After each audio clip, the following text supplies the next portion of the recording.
Riding at anchor on Grand Banks of Newfoundland, Louise Reval is waiting for a brood of dories and fishermen to return. We Portuguese have fished here for nearly 5 centuries. Little has changed.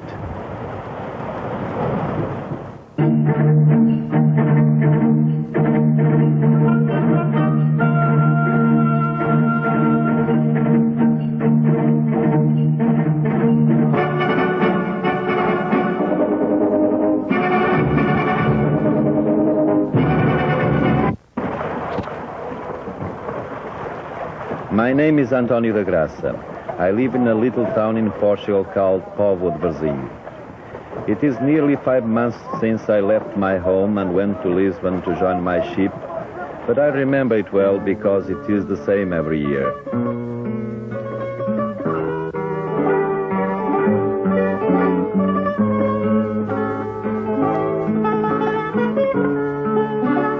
Early in April, all the ships of the fleet prepare to sail.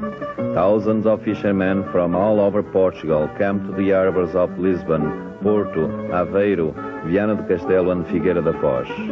On the day we leave, all the harbors look the same. They are crowded with our families and friends who have come to say goodbye.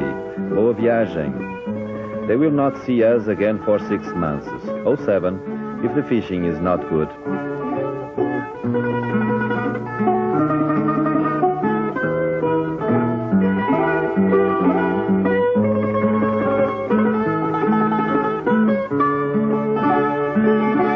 It is hard to say goodbye when you are leaving for such a long time. Sometimes I think it would be easier if they did not come to see us off. They cry, but they know we must leave. It is our work.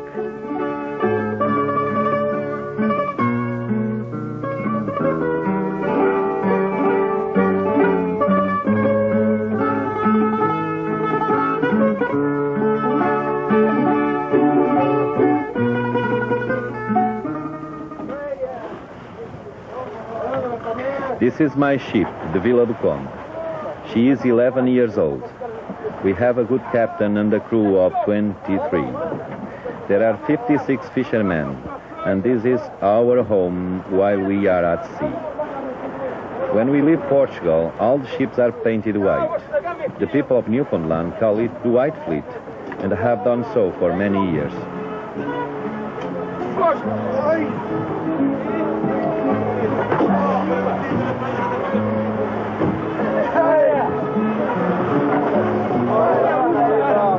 We fish when the weather is good, and sometimes when it is not so good.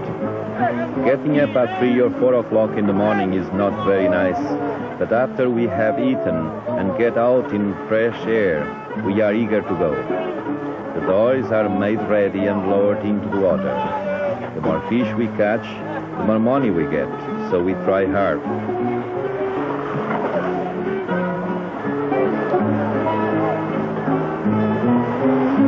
Early in the season, we go many miles away to set our trawls. Sometimes we have to row, but when there is a good breeze, we raise the sail and let the wind do the work for us.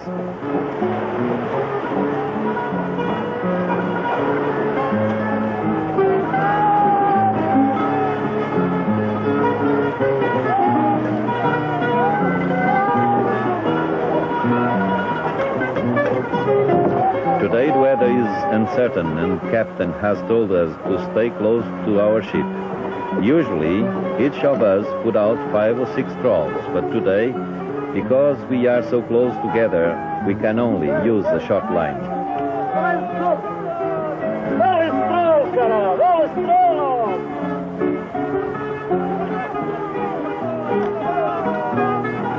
Sometimes our lines get tangled, and then we must try to separate them again. I think we are going to be fishing for a long time today before our dories are full. I don't think that we will be fishing this way for too many more years. The big trawlers catch more fish than we can, and they say the bigger ships catch it more cheaply. But this is our way, and I will do it this way for as long as I can.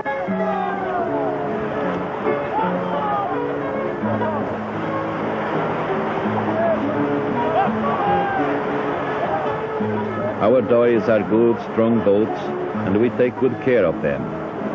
In a heavy sea, our lives depend on them. They are quite heavy and are about 15 feet long.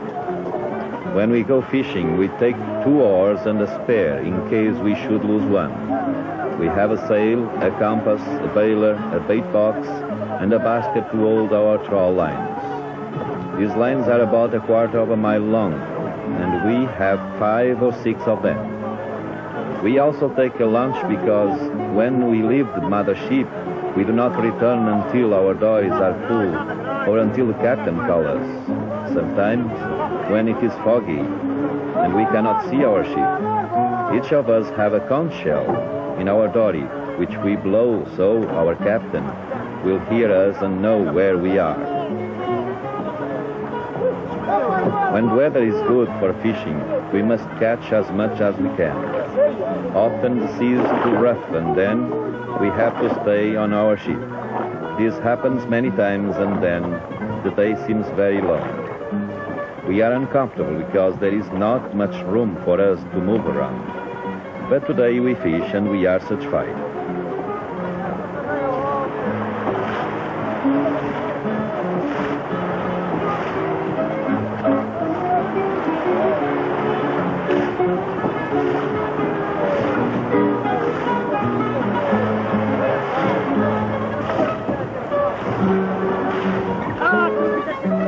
Our captain has much responsibility.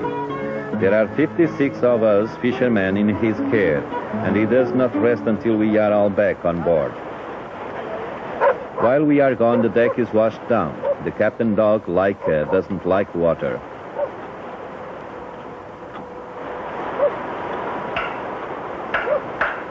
A few spare dories are kept on board in case of damage.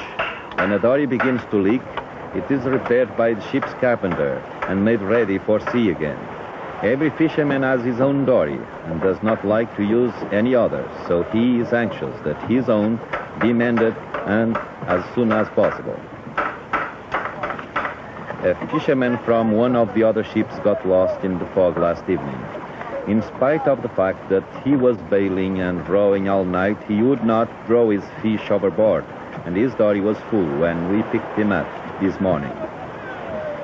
He is waiting now to be picked up by his own ship.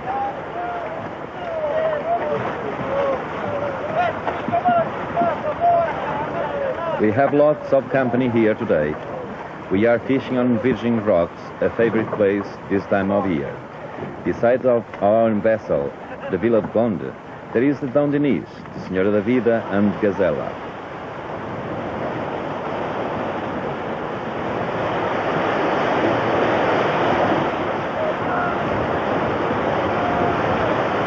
Sometimes, when the dories drift too far away from the ship, the captain lifts the anchor and steams closer to us so that we won't have to row too far when it is time to return with our fish.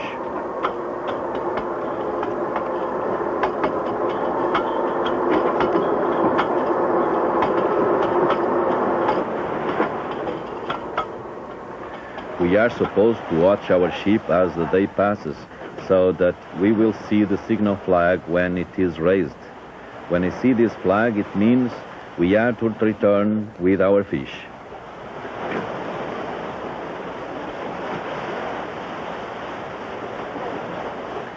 When the dories are filled with cod, the waves wash over the border, and we have to keep bailing to keep them afloat. This fisherman has a good catch.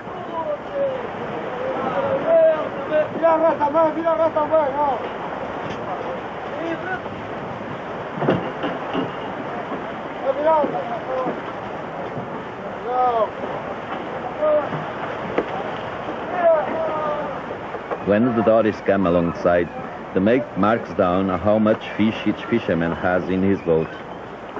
A full dory can hold 10 quintals of cod. We must unload these ourselves into the ship before we can go aboard and get out of our wet clothes. Today the fishing has been slow. I think it will be after dark before many of the dories will return.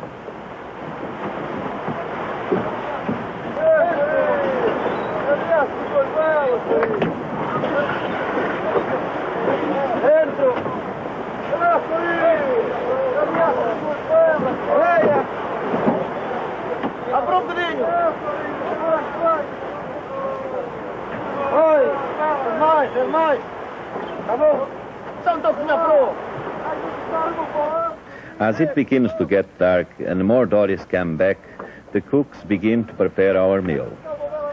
We have been out since early this morning with just a lunch, so everyone is very hungry. Our cooks are very good, and soon there will be lots to eat.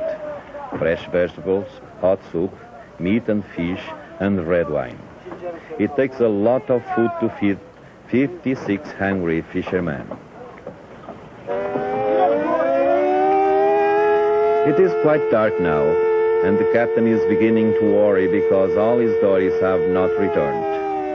It is 10 o'clock and there is still much to be done. When we hear the siren, we know the captain wants us to come immediately, so I think it won't be too long before everyone is back.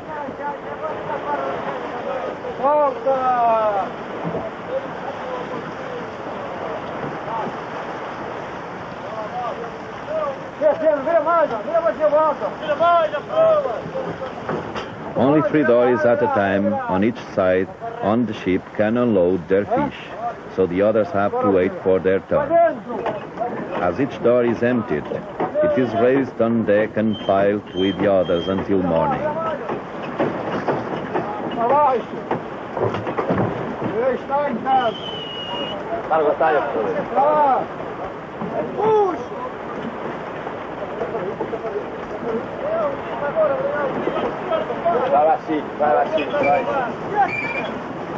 Vai. Vai.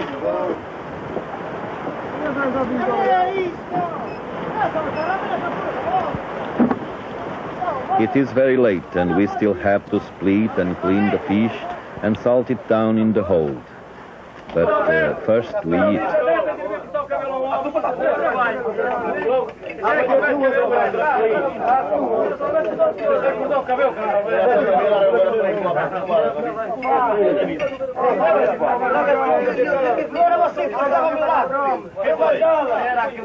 This is a good time of day. Everyone has worked very hard and most of the door is well filled. We talk about the fishing and the weather and our families. And often we talk about our visits to St. John's. This year, the Newfoundland government proclaimed June 17 Portugal Day, and some of our vessels had sailed to St. John's that morning.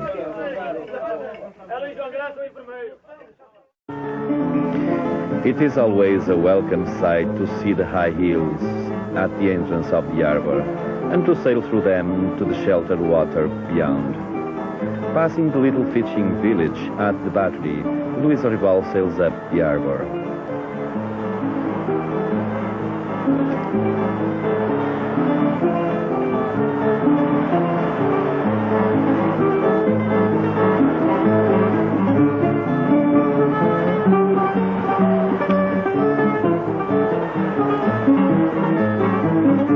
There are many ships tied up on the south side.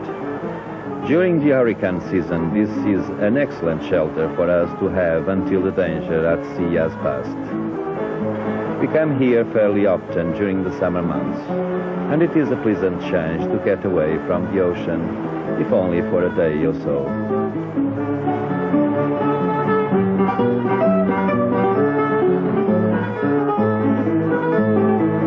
It is good to see all the vessels looking so nice and clean. We have not seen many of them since we left Portugal over 5 months ago.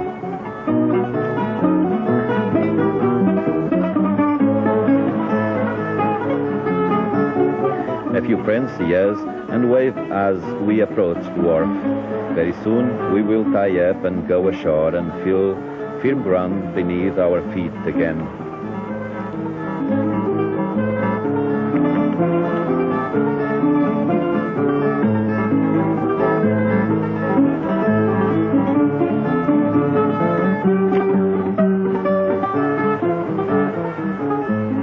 At the statue of Gaspar Corte-Real, the Portuguese navigator, situated in front of the Confederation building, many people gathered for the ceremony marking Portugal Day. The Premier of Newfoundland, wearing our Order of Henry the Navigator, escorted Commodore Tavares Almeida to the platform. Our consul in St. John's, Sr. Jaime Ferreira, made a speech. It's for me a matter of great satisfaction to see gathered here today the representatives of the Armed Forces of Canada and Portugal to commemorate Portugal Day in Newfoundland. To the government of Newfoundland, and in particular to the Premier, the Honorable Dr. Smallwood and his cabinet, I wish, in the name of my government, to express our sincere thanks for such initiative, evident proof of the warm friendship that exists between us. We must express our gratitude to the Admiral Henrique Tenreiro, as well as to the former ambassador to Canada, Dr. Eduardo Brazão, in having taken the initiative in offering this statue as a present to Newfoundland, as a token of appreciation and friendship between two countries. Being St. John's gives us time to do many of the things we cannot do when we are at sea. Many fishermen raise their dory sails to let them dry in the sun. There is not much opportunity to do this when we are fishing, and there is always time to play. Football is a favorite sport with us. We used to play on the open fields in St. John's, but these are all gone now because the city is getting bigger all the time and houses are being built on all places where we used to go. While we play, supplies are brought aboard and other fishermen attend to little jobs they have been putting off until they had time.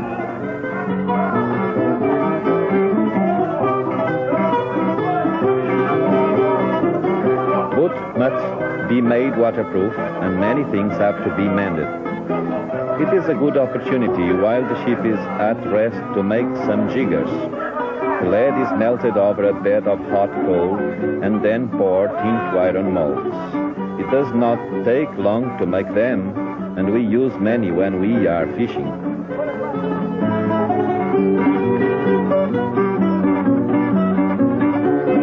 The Gillianes is the mother ship of the fleet. She is a hospital, a supply vessel, and has all the facilities of a modern hospital.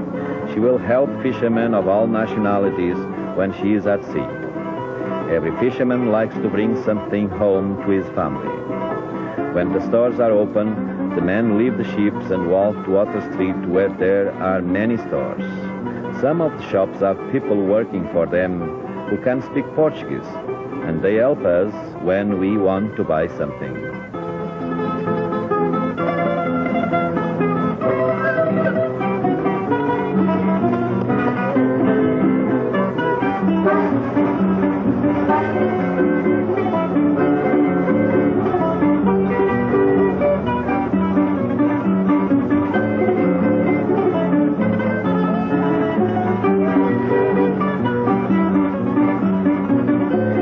Fishermen's Center here where we can meet our friends from the other ships. Sometimes we spend a quiet afternoon or evening reading, and sometimes they have movies for us. But many times we enjoy a good song together.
So much for our meal and our talk of pleasant times. Now we must get back to work. It has been a long day, but we have had many long days since we came. We are used to it.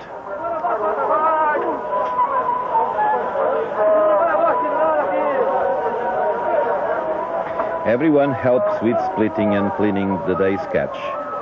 On the open deck with the water rushing around our feet, we work until every fish is split, cleaned and salted down. We sing and talk and music is played for us on loudspeakers.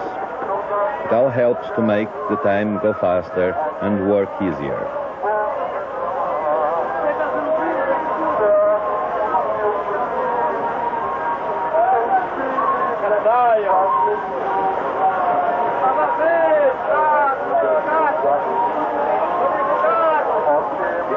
When the cod is split, the backbone is removed. The fish is then washed and drawn down into the hole below.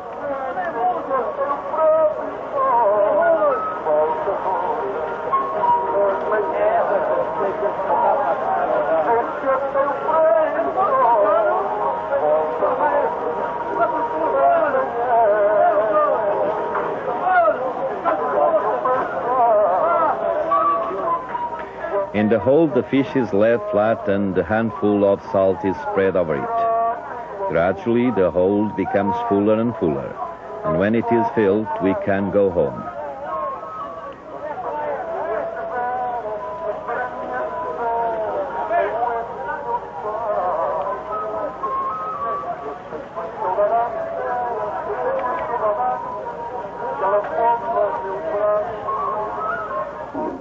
The salt water swells and stings the hands, and the trawl ends go deep into the fingers.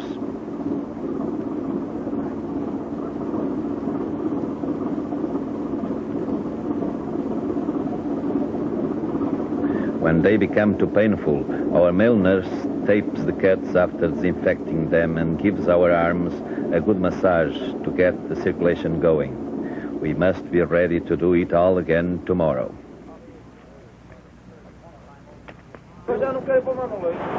Another day begins, bait to be prepared, dories to be loaded, and then we go again. Our ship must be filled, and we have much fish to catch before we leave the fishing grounds.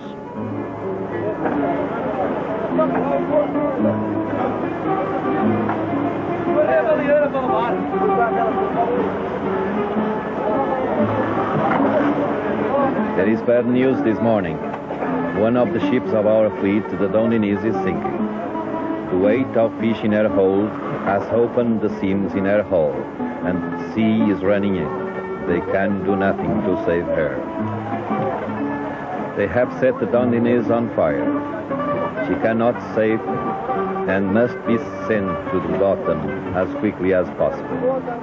To leave her drifting would endanger the other vessels.